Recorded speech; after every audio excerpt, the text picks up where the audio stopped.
difficult to find again. Why is it greatly meaningful? Because it's with this precious human rebirth where you have all the freedoms and all the richnesses, you can actually fulfill your fondest wishes.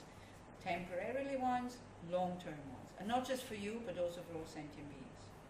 If you become a fully awakened being, you become somebody like the Dalai Lama. Look how many people he makes happy, just by being present. Yeah. Have you ever, I don't know what relationship you have to him or to other gurus, when you're in a bad state, you only need to think of them, and the mind lifts up. Or you visualize the guru in front of you, and you feel like purifying light coming into you. Wow, that works very quickly. It works so quickly. They can reach us on a level that no ordinary human being can reach us. Yeah. That's why it's meaningful, because we can, all the things we want to do, we can only do because we have freedoms and we have endowments or richnesses. It's difficult to find again. Why? Because having totally ethical conduct is not easy. It's very difficult. So please bless me to generate the mind that unceasingly day and night takes its essence. So day and night again, we go to bed night with an attitude of, wow, I spent the day so well, like while you are here. When you're out and you see that totally wasting your time with TV, telephones, computers, gossip, whatever, in the evening you think, oof, one day less in my life, not well spent. I will try better tomorrow. And then the habit changes. Habits change very, very slowly. So you need to feed the mind these information again and again and again and again. You see, if we would have a delete button, like we have on the computer, that would be great. But unfortunately, we have almost a default button. Everything is on default mode. So you fiddle around with something, you shut down, it comes back up. What's happening? It's again the same way. This is our habits. They're so strong. So what we're trying to attack is this default mode that we have, and of course that takes a long time. Yeah. So day and night means you practice during the day. At night you sleep. You need rest. But you go to bed, like for example, you think of your guru, and you think your guru in the form of Shakyamuni Buddha, and you visualize you put your head in his lap, or you think about emptiness, yeah, or you think you're going to do the death absorptions as we're going to do them this evening. Yeah, you go through this. You use your sleep in order to train for death. There's many things you can do, or you look at your day and you think, oh, that wasn't so nice, it wasn't so good, wasn't helpful. Maybe stop using nice and not so nice. Beneficial, not beneficial. Constructive, destructive. That wasn't so constructive what I did today. I will try better tomorrow. Then you also practice at night because you go to sleep with that attitude. So Buddhism is very easy. You can, and if you go to sleep with a bodhicitta mind, I'm going to sleep because I want to attain enlightenment really, really quickly to be of benefit to all sentient beings. The longer you sleep, the better.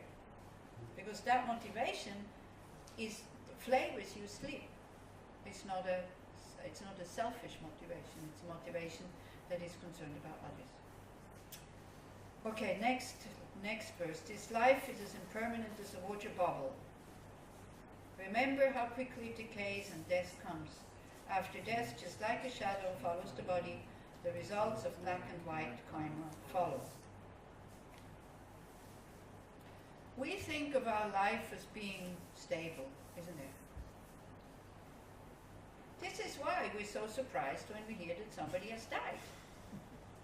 If somebody who is not old and is not sick, and then you hear that the person has died, you go like, really? You're not going, oh yeah, of course, life is as impermanent as a water bubble. So as long as the conditions for the water bubbles is there is life. The moment something comes that finishes these conditions, life is finished. So we need to change, again, that default attitude that life is very stable, and I will die when I'm old, and actually it doesn't really matter what I do in my life, so I can die a peaceful death. These default attitudes, we have to change them into, now you look at your text again, it's on page 6. yes, thank you. Page 6. It's called the 9-point death meditation. So before we start with this, death is natural. Do we agree on that? Everybody has to die. This is why when we do weekends, seminars on how to die peacefully, there's no arguments there, because everybody knows everybody dies. When we do workshops on karma or rebirth or things like that, and then people start to argue and say, no, I don't believe in it. You can't say, I don't believe that I'm dying. But actually we have this belief that we're permanent, that we're not dying. And again, I will just give you clues to emptiness again and again and again and again. When we talk about emptiness of self or me or I, the feeling of me or I that we have, as if it's something real sitting here, that feeling is, that I is permanent. It's that I that makes us think, I'm not going to die. Yeah, the body that dies, but I, no. And this I is totally not logical. But it's the arguments that it has, it doesn't hold. But the feeling that it is like that is very real. And we believe in it. This is the problem. So our combination of body and mind lacks such an autonomous, independent, permanent, and unitary self. We have a self, we have an I, that's a conventional I, that is the name given to this. I give the label I to this combination of body and mind. And I just noticed not so long ago, I am the only person in the whole universe who calls this combination of body and mind I, or me, and I make such a big fuss about it. Everybody else calls me you. But I firmly believe that no, me is true. You is not true. But me is true. Do you see what I mean? And everybody has that. It's so ridiculous. It's totally ridiculous. So that me is lacking. That's what the combination of body and mind is, empty of such an autonomous I or me who seems to be the boss, the possessor of body and mind. Because if you take away the body and if you take away the mind, where's this me gonna go? How can it exist? As what? As nothing. As a lack, as something missing. So something that we thought is there, if we don't examine it, when we look for it, we can't find it. And so we slowly get used to this. You are somebody, you do exist, but not the way you think. Not as a unitary kind of entity in the whole universe. I, me, separate from all others. It's not like this. The body, my body. Did you pay your parents? You know, I can say this is my clock. So, because I bought it, I paid some money. But the body that I call so much mine, where is it coming from? From your I? From your me? You don't know where bodies come from? Have you never heard of sperm and egg? Come on. So it's not mine. It's been given to me. And not consciously with a piece of paper. Okay, the dad says I had the sperm, the mom says I had an egg, and then I carried you in my belly womb for then you come out, now the body is yours. We don't have an agreement written on paper with that. With every other object, we would have it like that, but with the body, it's my body. It's my mind. Most of the things you know, which is in your mind, to you, really, is it yours? Did your I come up with all this knowledge, talents, gifts? Yeah? This I claims a lot of mine, but nothing is yours. All comes from others. Yeah. Okay, so we need to convince this me, I, look, at the time of death, you finished. Because why? Because you are totally depending on thoughts. If we don't think I, there is no I, there's space. But when there's danger to this I, then It comes up not as a thought, but as a feeling. Takes up all the space. And that at the time of death, because the mind loses the capacity to, like the concepts, they disappear, the same way as they do when you go to sleep. Then it loses its spaces, it loses its identity. You see, everything we call I, me, is totally artificially created. It's like me, Swiss, female, Buddhist nun, all these kind of things. This is all, this identity, that's what makes me. But all of it is outside. There's nothing that really makes me that is not coming from outside. So all of these things you have to leave behind at the time of death. You cannot take your passport with you.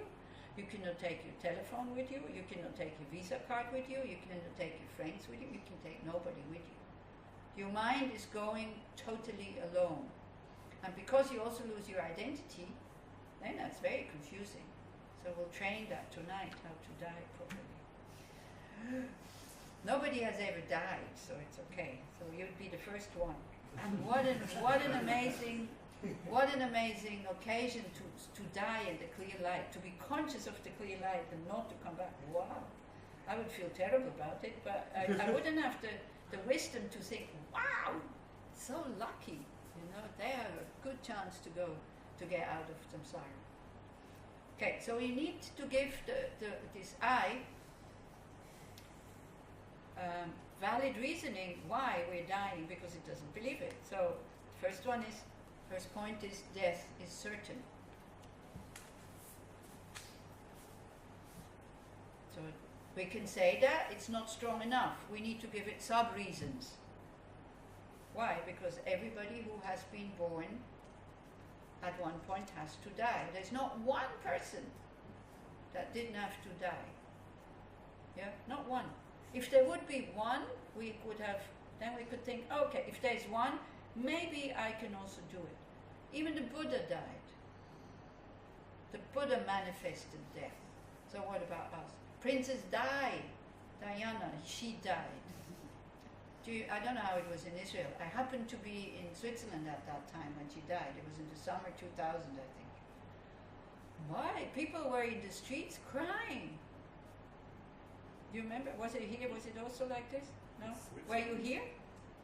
There was this, the funeral was on every TV, in the shops, and on big screens, and wow, and people would be standing there and crying and hugging each other and being sad. And I looked at this phenomenon and I thought, what's happening here? None of us knew that lady. Okay, maybe she was very beautiful. Then the very sad story about that being the unhappy princess and all of this. But I think what happened, she showed us something that we all know, but we don't want to know. That even if you have a Mercedes 600, even if you have bodyguards, even if you're famous, you can still die at the height of your life when everything seems to be going well. Having met this, I can't remember what his name was, this Egyptian guy. Having met him, finally having met the right man and being happy and doing all these projects in Africa and who knows where, and gone. Death is certain. Actually, it's the second point here. So, the next one is every moment we are approaching death cannot add anything to lifespan. If you have a bank account and you don't put anything in it, you see how it slowly decreases and you start to get nervous. Our lifespan also, every day, 1 day less, where you have time to do what you actually would like to do. And that day is lost. It's not like a bank account where you can add. You say, oh yeah, today, lost. Okay, I go buy one, I add one. It's impossible. See, they use this example. Like, we're so interested in things that are useless, to be honest. Entertainment, good food, all these things that are pleasant. At the time of death, they're useless because and one thing, you can't enjoy them anymore. And if that's the only source of happiness that you have, you'll be totally at loss. This is the thing, we have to find things now that have nothing to do with outside things so that our mind starts to calm down at the time of death. Why are we thinking about this? One thing is so that we practice now. The other thing is that we start to prepare. This moment will definitely come. How do I want to live it?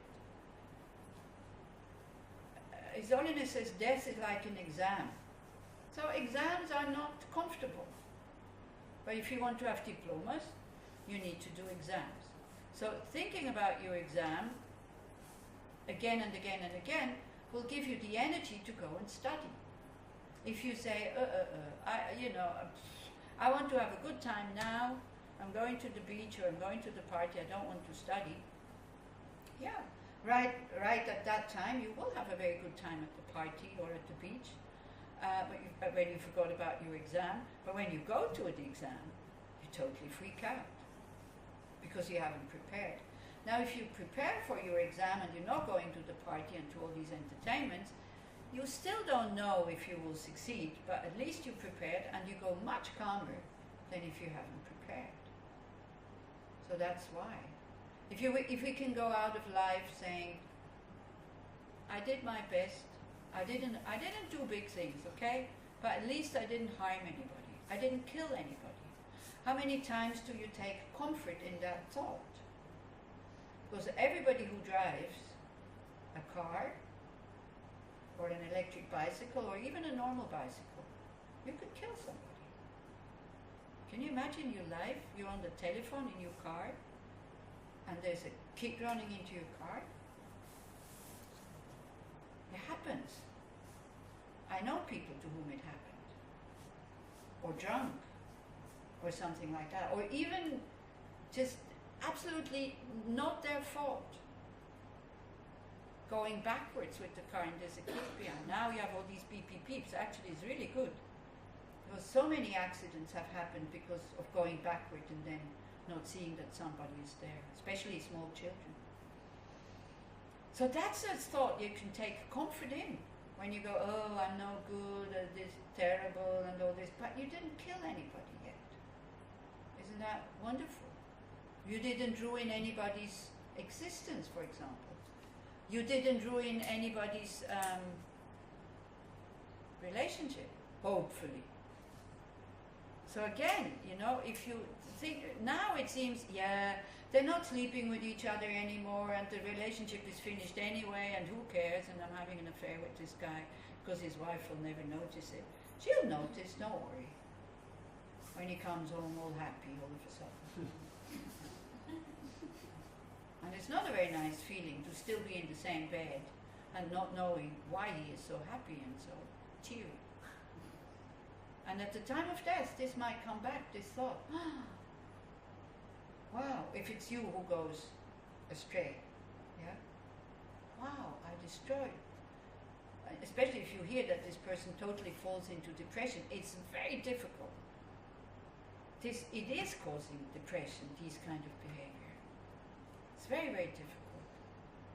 So if you are not happy with your relationship, finish it before you start something new. I know it sounds kind of very moral, but that would be the right thing to do. Nobody says you have to stick with your partners if it doesn't work, but finish it, because it creates so much suffering. I don't know if it has happened to any. If it has happened to you that your partner went astray, just remember how it makes you feel. It's horrible. And also, I've had affairs with married men, of course not as a nun, but before I became a Buddhist. It's not happy. It's not happy. There's no happiness there. There's so many free men. Why does it have to be that one? I stopped very quickly because I thought like, this lacks what a relationship should be. So I stopped. I made the experience and then I stopped. I advise you to do the same thing. Make clear, create some clarity what's going on. I know that these kind of sexual behavior these days is like, I was giving a talk once to doctors about how one prepares for death in Buddhism, and I talked about like having had an ethical life that helps to die peacefully. And they all went like, what? Affairs? What's the problem? This is the attitude in some people, so I hope you don't have this attitude. You very, very quickly see what the problem is when your wife or your husband goes astray. Then you recognize it as a problem. Yeah. Go and talk to somebody to whom it has happened. See what it does to people. And sometimes the excitement and falling in love is so strong that you can't see the suffering of what that you are creating. That is the problem about negative emotions. We can't see the suffering of the other. And sometimes they even say, I know, but I can't do anything about it. You can do something about it. If you think about how you want to die. Do you want to die with that thought that you ruined somebody's life because of not finishing the relationship before you started something new? So in order to use the time that we have skillfully, we need to think like that. Every step that we're making, we are going closer to the graveyard. And we will all end up there. We're all running in the same direction. Whether you run fast or slow, we all arrive at the same point. The graveyard. Well, me not. I will be cremated, so then the ashes will be scattered, but it's kind of the same thing. Anyway, I will not have a stone and all these kind of things. No point. Unless your loved ones will want it for them. If they need it in order to remember you, then you say, okay, let's have a stone. If nobody makes any request like this, then why? Of course, here is different. Here is like very strong habits and rituals and what to do and what not to do, isn't it? You don't have that kind of freedom, I think, yet. You have? No. Some say no, some say yes. Anyway, you can discuss it in the break. It's okay. In Switzerland we have. You can be cremated, they give you the ashes, then you scattered and that's it. But also it's a problem because now there's all this wild ash scattering, so people find urns and because there's if you burn a body, there's bones remaining. So they usually crush them with a machine into the crematorium, like a mill, you know. This is what will remain of your body. And they filter out the metal, because I have a metal knee and I have a metal piece here when I broke my wrist. So that gets filtered out because it doesn't burn, and then the bones get crushed. You can go and look if you want. You can go and see how the coffin goes into the oven. It's very helpful to think about impermanence and death by thinking I'll be going the same way, because otherwise we don't really believe it. And even then, we still don't believe it. Or just go to Varanasi. Huh? Or just go to Varanasi. Just go to Varanasi. There you see people being burned. But Varanasi still, it's India, and it's like a lot of, it's very exotic. Switzerland is very sober. The crematorium, the oven, all the machines that make the coffin go in. You know, the thing opens and it glows inside, and then it goes zoom, and that's it. It goes very fast. The way that the coffin is pulled in is like.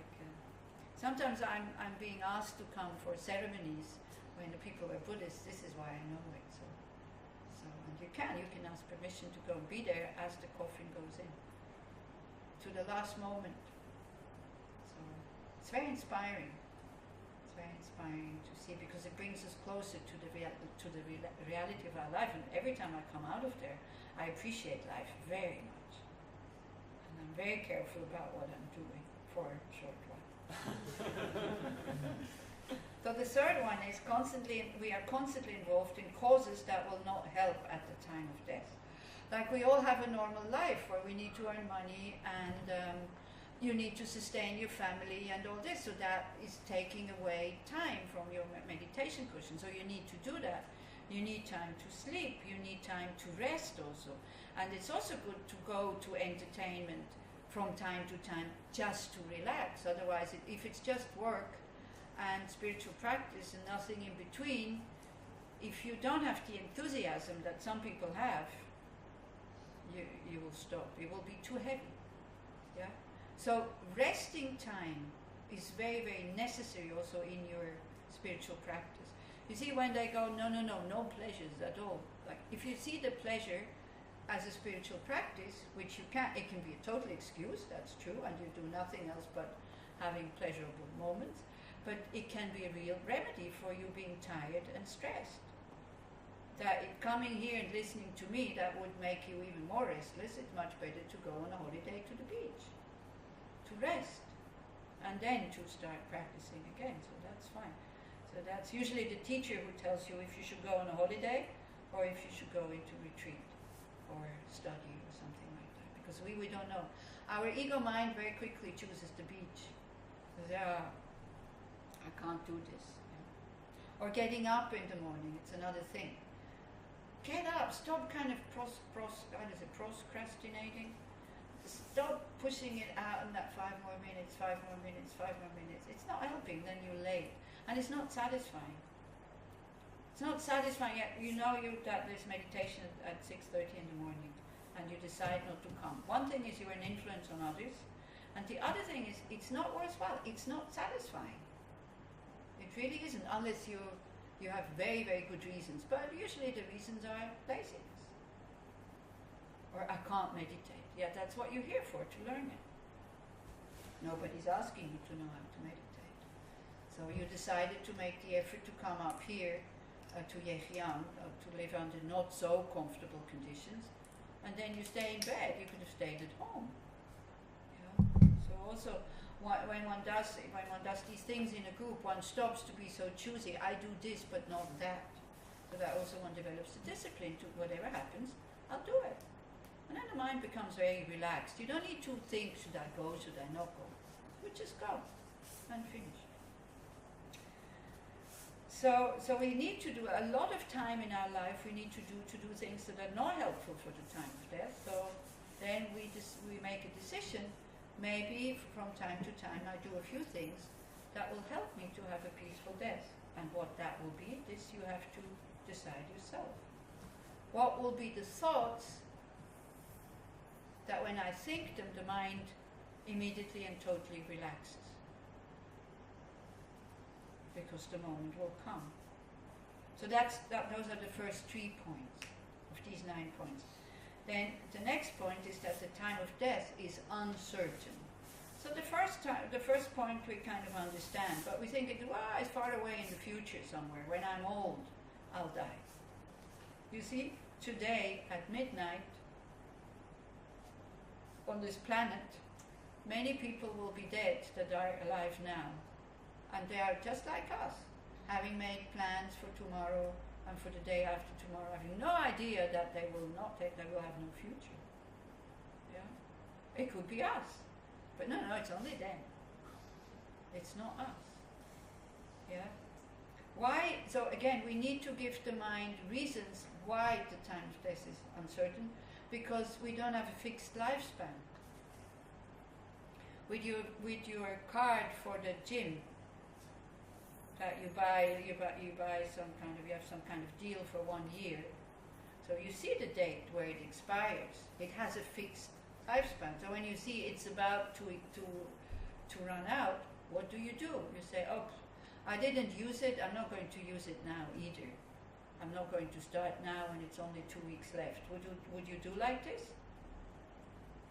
Most probably not. You would say, well, at least at the end, let me use it. Yeah? So again, we don't have to wait until then, when we're sick, and when it's clear, when the doctor says, sorry, you have only 2 months left. But even then, you're not sure if you have 2 months left. Yeah? And sometimes people come to see me and tell me, look, I have this sickness, and the doctor said I have 2 months left, and I feel like saying, wow, you're lucky, you know. I don't know if I'll still be alive tomorrow. But people count on that they have 2 months left. Maybe yes, maybe not. This is how unlogical we are. The doctor says 2 more months, you think, okay, I have 2 more months. Who knows? You can fall down the stairs, break your neck, die of something totally different. Why? Because that's the next point, because there's so many causes that can cause our death. Our bodies are very, very fragile. It needs very, very little. It needs so much to keep this body alive. Food, drink, healthy air, rest, all these things. And it needs very little to destroy it. Something that is as small as a virus that we can't even see with our own eyes. It can cause death. Or we can't see it. So how are you going to protect yourself? Yeah, we can build walls around our house. I'm not talking about the big wall. I'm talking about, you know, like I'm not going out of the house because life is very dangerous. You can have a heart attack. You can fall down the stairs. Your house can burn. There can be an earthquake or a landslide or something like that. No. It's not only bombs that make you die. Car accidents. Just going out in the street is like, wow, every time you come home alive, you should be happy. Are you? Yeah, it's good to think like this. Wow, I didn't get killed today on this very crazy traffic system that is happening here. It's very dangerous the way people drive. I don't know if you noticed. Yeah. So we can get angry at them, or we can just rejoice that nothing happened, because they won't change their habits of driving in such a way. Many causes for death, few to support life. It's very difficult to support a life. It's very easy to destroy a life. Knife in the right place. That's it. Yeah. You fall. We had a woman that comes to the group in Bern. Her ex-husband, 40 years old, falls down the stairs, breaks his neck. That's it. Finished. Switzerland. So what are you going to do? Sue the stairs? So many causes. We're actually surrounded by causes that will bring about. Now there's cliffs. If you go too far out on the cliff, you fall down. Yeah. Things that are there to protect our life, like food, can be poisoned, especially if you eat seafood. Or with vegetables, you don't have such a big chance to have food poisoning. It can also happen, but it's quite rare.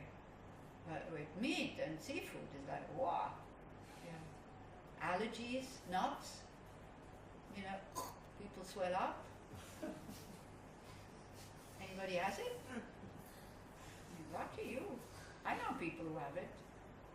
They can't breathe anymore. Immediately they need to be rushed to the doctor. Bees, wasps, they get bitten. Again, like swelling up immediately. If you don't have the antidote, that's it, you die. Yeah. So many causes. Does that make you feel depressed? No, it shouldn't, because it should make us practice, to say, and to make us appreciate that we're still alive, that we have survived, that we haven't died yet. So these are the 2 points. Yeah, there's many outside causes that can cause death. Why? Because the body is very fragile. Do we recognize that our body is very fragile? No. We don't. We know it up here. As long as we don't have anything, we feel very strong and very healthy. And then you have a cold or a headache, then it's like, oh, poor me. Yeah? Again, we have this wrong conception of the body as being strong and healthy, especially when you're young. It's not. One condition changes, that's it. Finished with your health. Not just old people, also young ones. So then the third point is, what will help at the time of death? So here it doesn't really say what helps, it says what doesn't help. So, what cannot protect you from dying? Your possessions cannot help you from dying. You will still die no matter how rich you are. Your friends and family cannot help. They can beg you not to die, you still have to go. And the body cannot help. Why? Because it's the body who's causing death. The body is the only thing that dies. Yeah. So again, these points are very simple and we think we know them. But if we would really know them, would you spend so much time with having a healthy body when you know at the time of death the body says, look, I'm tired, get out of here. The body totally, it doesn't say thank you for having spent all this money on it and all this time looking after it. Now I'm not saying you should neglect the body, but also start to take care of the mind, because it's the mind that continues at the time of death, it is not the body. The body goes into the ground and it becomes food for worms, or in most of the people in Europe now they get cremated because it's much easier also. Because also it's a big problem with these, of course here not, but in Europe, because after 25 years, they get it gets dig up, and whatever's left of bones gets thrown away, and then it's making space for new people dying. Because otherwise, all of a sudden, you don't have space anymore for the living if you have to keep all the dead. So then there's this problem. There's so many, because the body is like compost. So then it nourishes the earth, and then it doesn't decay anymore. So you dig them up after 25 years, and then they're still kind of, they become a bit like bags, actually. So because or if the ground is moist, like clay or something like that, it doesn't have the right conditions to decay, so that it disappears. So it doesn't disappear anymore. So now it's this problem. So this is why cremation is much easier. Or also with people who have like chemotherapy, then these chemicals they seep into the ground, so it's not so good for the groundwater. Yeah. So lots of problems with that. But even when we're dead, the body still creates a problem. Yeah. Don't know what to do with it. I don't know. Well, here, you're very well organized, but let's say in India, I was there when one person died who had cancer, and she was very, very sick. So we were waiting for the coffin to come, and as we were waiting, you could see the body blowing up because it was hot and humid and whatnot. And I thought she's going to explode. I was really happy when the coffin came, so we can stop this horrible thing happening, thinking that we're stopping it. We're not really stopping it. And for many, many days, because we're not used to that, we shut it into a corner. In India, they don't. So for many days, every time I've closed my eyes, I saw this blown up face. And I smelled the smell because she already was oozing out the liquid. Death is really ugly. I mean, people want to get rid of your body as quickly as possible. But here, you're lucky that you have to do it the first day, isn't it? Yeah, because of hygienic reasons, because the poisons are kind of the decay and all this is poison. Something that we cherish so much. Yeah? At the end of life, we have to throw it away really quickly and put a lot of earth on top of it. Otherwise, it smells really bad. This is the reality of our body. How do you feel, okay? You see, people who identify with the body, they don't feel okay when they hear it. But if you know it is body, this is what the mind is using in order to function. I'm not the body. So if you have this, if you've thought about these things, I'm not the body, I don't identify with the body, then it's not a problem. But if you do identify with the body, then it's a big problem. People being concerned, what will happen to my body, what kind of stone do I want? If you're concerned about this, then write it down somewhere, so it will be easy for people to know what you want to do with your body and where you want to go. It will help the people who are looking after you. It will help them to know to do something in your spirit. So then, also when you know that your husband, wife, or parents, they didn't want that, but you think, no, it's good for them, don't do it. Try to respect their wishes. It will reduce your grief, by the way, if you know the wishes of the dying person, and it will reduce your grief, and if you try to fulfill that. I have it like in case I die, there is a small pouch with what you should do and what you should say. Is always in my backpack. So then that's the first thing people will look, is there papers, or especially if I die somewhere where nobody knows me, they will look for a passport or for cards, or who is this person? They will find it, and then they will know what to do. So it's great, you can do the same thing, always carry it with you. My organs I would like to give them.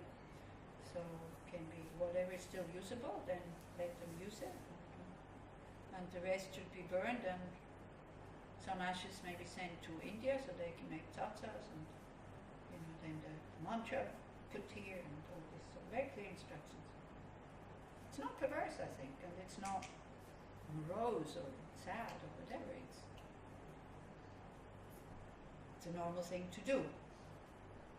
It will help the people who find you when you're dead. So you can do this out of consideration for the people who will find you. How is it handled here? Because by now in Switzerland we have like little prefabricated booklets where you can tick what you want. I want to be put on a machine, I don't want to be put on a machine. Like you need, when you go to hospital, you need to fill that out. If something goes wrong, even if it's a small operation, what you want them to do. I think it's quite a good thing. So nobody else needs to make the decision for you whether to put you on a machine or not. You make that decision. A life support when there's no more hope. Yeah. So it's an interesting. You go through quite interesting emotions when you fill it out. What you want to be done, either when your mind goes and the body still functions, or when you're actually dead. So. Something that we're not used to, but it's very meaningful to do, I think.